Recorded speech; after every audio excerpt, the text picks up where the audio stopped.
നമസ്കാരം എല്ലാവർക്കും. Welcome back to ഞങ്ങളുടെ the power of sub conscious mind എന്ന പുസ്തകത്തിൻ്റെ സീരീസിലേക്ക്. പാർട്ട് 1 ബേസിക്സ് പഠിച്ചു, part 2 healing, part 3 wealth and success കണ്ടു. ഇന്ന് നമ്മൾ പാർട്ട് 3 കടക്കുകയാണ്. ഹൃദയത്തോട് ബന്ധപ്പെട്ട ഏറ്റവും മനോഹരമായ ഭാഗങ്ങളിലേക്കാണ് പോകുന്നത്. സ്നേഹം അഥവാ ബന്ധങ്ങൾ, പെർഫെക്റ്റ് മാരേജ്, ഇതിനെപ്പറ്റി നമുക്ക് വിശദമായിട്ട് പറയാം. ഡോക്ടർ ജോസഫ് മർഫി വളരെ വ്യക്തമായി പറയുന്നു, മാരേജ് പ്രശ്നങ്ങൾ, ഡിവോഴ്സ്, വേർപിരിയൽ എല്ലാം ഉപബോധ മനസ്സിൻ്റെ തെറ്റായ ഉപയോഗം കൊണ്ടാണ്. പക്ഷേ അതേ ബോധത്തിൻ്റെ ശക്തി കൊണ്ട് തന്നെ നീ പെർഫെക്റ്റ് പാർട്ട്ണറെ ആകർഷിക്കാം. സ്നേഹം നമുക്ക് നിലനിർത്താം. ഈ പാട്ടിൽ വിശദമായി നമുക്ക് നോക്കാം എങ്ങനെ നല്ലൊരു പാർട്ട്ണറെ ആകർഷിക്കാം, മാരേജിൽ പ്രശ്നങ്ങൾ എങ്ങനെ സുഖപ്പെടുത്താം, റിയൽ സ്റ്റോറികൾ, പ്രയർ ടെക്നിക്കുകൾ, ഡെയിലി പ്രാക്ടീസ് എല്ലാം ഇവിടെ നമുക്ക് പഠിക്കാം. നിന്റെ ഹൃദയം സ്നേഹം കൊണ്ട് നിറയാൻ നീ തയ്യാറാണോ? എങ്കിൽ തുടങ്ങാം.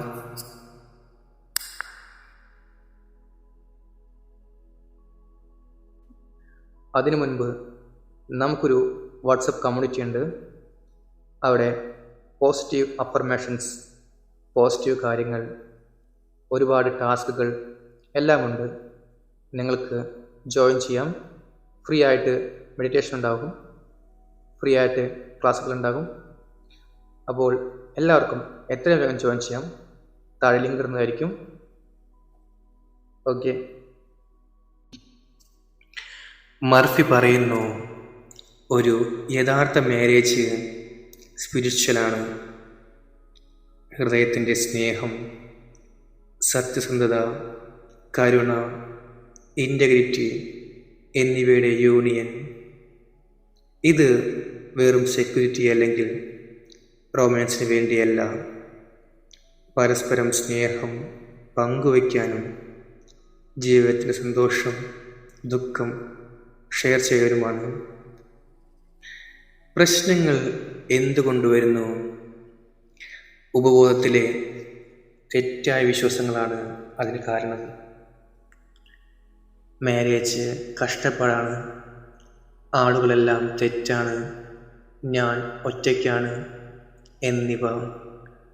ഇനി നെഗറ്റീവായ ചിന്തകൾ, കുറ്റപ്പെടുത്തൽ, മനസ്സിൽ വിഷമം വെച്ച് പിടിപ്പിക്കൽ.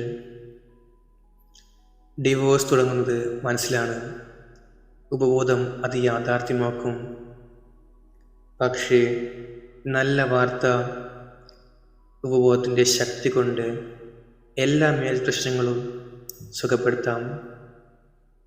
Prayer, study of laws of life, common purpose ഇവ മാത്രം മതി.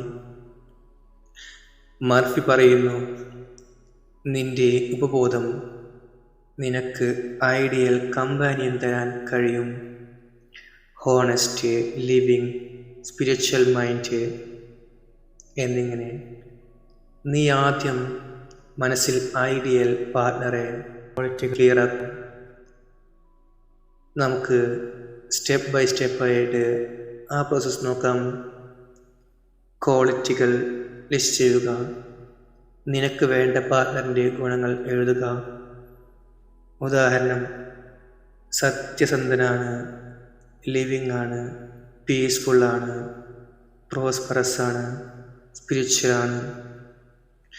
നിന്നോടുള്ള mutual love, respect, ideal share ചെയ്യുന്നു. ഇനി അഫർമേഷൻ അഥവാ പ്രയർ. ദിവസവും 5 തവണ ആവർത്തിക്കുക. പ്രത്യേകിച്ച് ഉറങ്ങാൻ പോകുന്ന മുൻപ്. അഫർമേഷൻ പറയാം: ഞാനിപ്പോൾ എനിക്ക് പൂർണ്ണമായ അനുയോജ്യമായ പാർട്ട്ണറെ ആകർഷിക്കുന്നു. ഇത് സ്പിരിച്വൽ യൂണിയനാണ്. ഡിവൈൻ ലവ് നമ്മുടെ പേഴ്സണാലിറ്റി വഴി പ്രവർത്തിക്കുന്നു. ഞാൻ ആകർഷിക്കുന്ന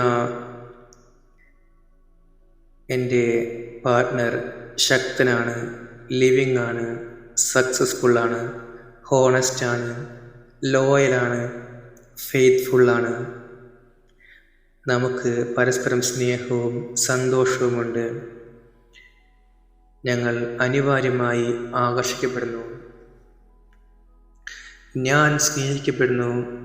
ഞാൻ സന്തോഷകരമായി മാരേജ് ചെയ്തിരിക്കുന്നു. ഇപ്പോൾ ഞങ്ങൾ സന്തോഷത്തോടെ ജീവിക്കുന്നു. ഇത് വെറുതെ പറയരുത്. ഫീൽ ചെയ്യുക. സന്തോഷം, നന്ദി, ലവ് ഇതെല്ലാം അനുഭവിക്കുക. അത് ഇതിനകം നടന്നു എന്ന് വിശ്വസിക്കുക. ഇനി ദൃശ്യവൽക്കരണം ചെയ്യാം. കണ്ണുകളടച്ച് നിൻ്റെ ആ പാർട്ട്ണറിൻ്റെ കൂടെ സന്തോഷത്തോടെ ജീവിക്കുന്നത് കാണുക. ദിവസവും 5 മിനിറ്റെങ്കിലും കാണുക. ഇനി പുസ്തകത്തിലെ റിയൽ സ്റ്റോറി നോക്കാം. ഒരു സ്ത്രീക്ക് മുൻപ് മോശം ബന്ധങ്ങളുണ്ടായിരുന്നു. അവർ ദിവസം അഫർമേഷൻ പറഞ്ഞു: ഞാൻ യഥാർത്ഥ സ്നേഹം ആകർഷിക്കുന്നു. ഇത് അദ്ദേഹം ഒരു 2 ആഴ്ച ആവർത്തിച്ചു. ശേഷം ഒരു റിട്ടയർഡ് ഫാർമസിസ്റ്റിനെ കണ്ടു. പെർഫെക്റ്റ് മാച്ചായി. അവർ കല്യാണം കഴിച്ചു. ഹണിമൂൺ യൂറോപ്പിലും പോയി. മനസ്സിലാക്കുക, നിങ്ങൾക്കും ഇത് സംഭവിക്കും. പ്രാക്ടീസ് ചെയ്യുക. ഇനി നിലവിലെ നിങ്ങളുടെ മാരേജിൽ പ്രശ്നങ്ങളുണ്ടോ? മർഫി പറയുന്നു: പരസ്പരം പ്രയർ ചെയ്യുക, സ്നേഹം റേഡിയേറ്റ് ചെയ്യുക. പ്രയർ എങ്ങനെ പറയണം? ദിവസവും ഭാര്യയും ഭർത്താവും ഒരുമിച്ച് പ്രയർ ചെയ്യുക. അത് ഒരുപാട് ഗുണം ചെയ്യും. ഇതുപോലെ പറയുക: ഞങ്ങളുടെ സ്നേഹം യാഥാർത്ഥ്യമാണ്.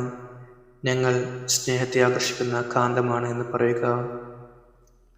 ദിവസവും പരസ്പരം സ്നേഹം, പീസ്, ഗുഡ് വിൽ, നെഗറ്റീവ് ചിന്തകൾ വന്നാൽ അതിനൊക്കെ ഒഴിവാക്കി കളയുക. ഇങ്ങനെ പറയുക മനസ്സിൽ: ഞാൻ എൻ്റെ പാർട്ട്ണറെ സ്നേഹിക്കുന്നു. അവൻ അല്ലെങ്കിൽ അവൾ എന്നെയും സ്നേഹിക്കുന്നു. പാർട്ട്ണറെ മാറ്റാൻ ശ്രമിക്കരുത്. നീ മാറുക. സ്നേഹത്തോടെ ആക്സെപ്റ്റ് ചെയ്യുക. ഉറങ്ങാൻ പോകുന്ന മുൻപ് പറ്റുമെങ്കിൽ സങ്കീർത്തനം വായിക്കുക. അല്ലെങ്കിൽ അഫർമേഷൻസ് ശക്തമായിട്ട് പറയുക. ഇത് ചെയ്യുമ്പോൾ നിങ്ങളുടെ എല്ലാ നെഗറ്റീവ് എനർജികളും പോവും. ബന്ധം മനോഹരമാകും. രാവിലെ 10 അഫർമേഷൻ പറയുക. അത് 3 തവണ പറയുക, അല്ലെങ്കിൽ 5 തവണ പറയുക. ദിവസം മുഴുവനും പാർട്ട്ണറുടെ സ്നേഹം അതെപ്പോഴും എക്സ്പ്രസ് ചെയ്യുക. നന്ദി പറയുക. എപ്പോഴും മനസ്സിൽ പറയുക: ഞങ്ങൾ സ്നേഹത്തിലാണെന്ന്. പിന്നെ നമ്മുടെ യൂണിവേഴ്സിനോട് നന്ദി പറയുക. Thank you universe, thank you universe, thank you universe.